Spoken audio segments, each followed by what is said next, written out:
They walked away from their cities and never came back. Not because invaders burned them down, not because armies marched through, but because whole neighborhoods were abandoned, with pots still on hearths, toys in the dust, and no sign that anyone had been hunted out by war.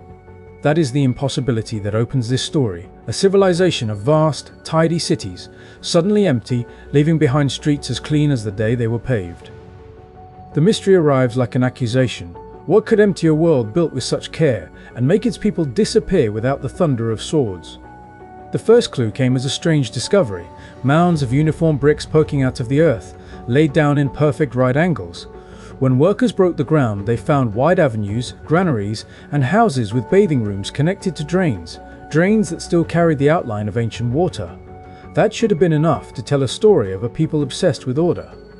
Instead, it made the question louder: who were they, and why did they invest so much in cities that would be abandoned? Then came the seals. Small squares of fired clay, each stamped with animals and an unknown script no scholar has read. Every seal was a whisper. They traded, they recorded, they named things, but their names are locked. The seals tied the cities to a broader conversation across the ancient world. They were merchants, not isolated dreamers. They sent goods down rivers and across seas and left tiny, sealed proofs of their commerce, but those proofs refused to speak. The cities themselves were a revelation. Streets aligned like grids, houses built from standardized bricks, everyone nearly identical. Public wells, platforms for public life, and systems to weigh and measure that repeated from city to city. Standardization on this scale implies decisions made beyond a single household, choices about building, trade, and sanitation that demanded cooperation. Somebody organized this, not a king sitting in a throne, not a temple stamping orders, but a civic intelligence that made thousands of decisions converge on the same blueprint. Which makes the next fact a contradiction. In these precise cities, there is almost no evidence of palaces or towering temples.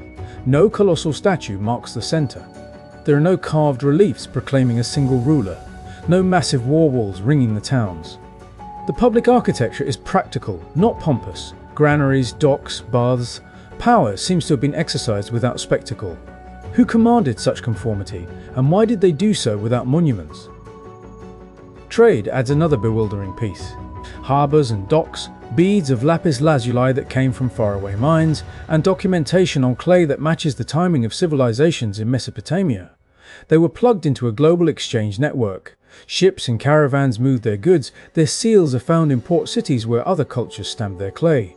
This was not an isolated experiment. Their choices reached beyond their rivers and were influenced by strangers.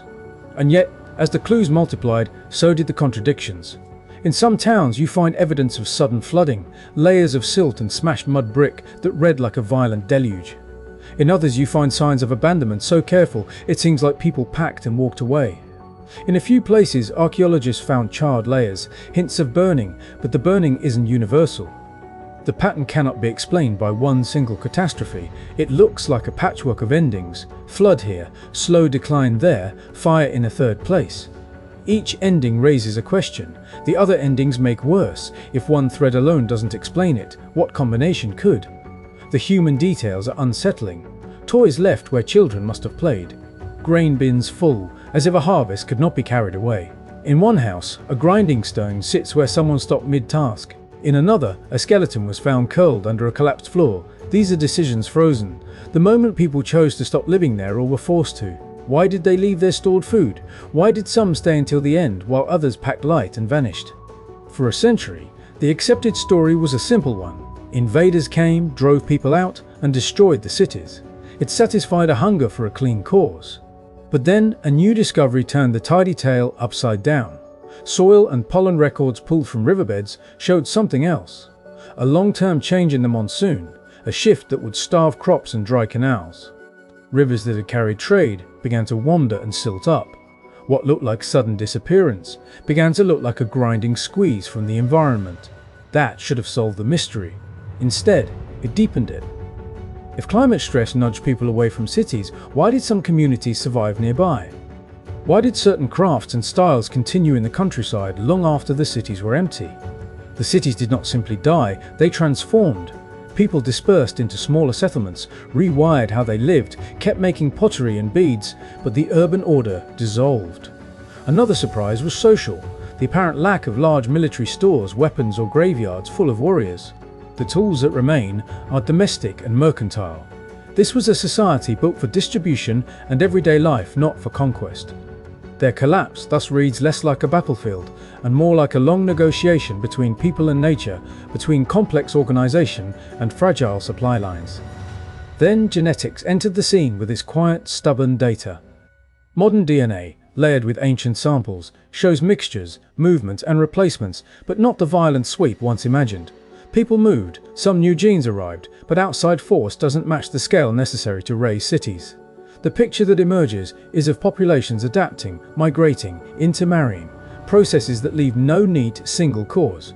The more we learn about bodies and bones, the less comfortable the old stories become. And all the while, their writing keeps its last secret. That undeciphered script hangs like a locked door across their history. We can see the seals, count the symbols, find repeated patterns, but the language does not speak. What were they naming? Which gods? Which markets? Which family names? The silence of the script is the greatest human cruelty in this tale. A literate civilization that left words the rest of us cannot read. We can reconstruct the scaffolding of their lives, but their inner voice, law, poetry, complaint, prayer, remains private. The final revelation is unsettlingly modern. Cities can be both brilliant and brittle. The architects of these great towns prioritized hygiene, trade, and measurable fairness. Their choices built resilience in many ways: wells, drains, public granaries, but those same networks depended on rivers and predictable weather. When those flows changed, the systems that made life comfortable also became liabilities. People made choices: to leave, to scatter, to adapt. Those choices were human, not mythic, so what remains? Bricks pressed into mud, seals that refuse to tell us names, the faint outline of a street grid under a farmer's field, pottery fragments that whisper of dress and diet. There are traces of children's laughter and the slow, methodical work of merchants. There is a culture that re-enters history, not as a dramatic fall, but as a slow, complex drift that reconfigured an entire landscape of people. But perhaps the most haunting uncertainty is this: illiterate, urban people who disappeared from their own cities without a clear battle or a single dramatic ending. Who were they in their own words? And why did their cities, built with such care, stop being the centers of their world? We can map their drains and trade routes, we can chart droughts and floods, we can read DNA and dust, yet the last human answer slips through our fingers because the script remains locked and the people who chose to leave left behind only built things and silence. Imagine walking down one of those still streets at dawn, the air smelling of river silt and baked clay, and thinking you might catch the outline of their lives in a drip from an old roof. You would find a door half ajar, a bowl, a floor smoothed by thousands of feet, evidence of decisions, of priorities, of a society that chose cleanliness and order over spectacle. And then you would face the empty horizon and ask the quietest question of all: when a civilization of such astonishing skill decides to stop being a city, how do we recognize the end? And how do we learn the lesson before we make the same decision ourselves?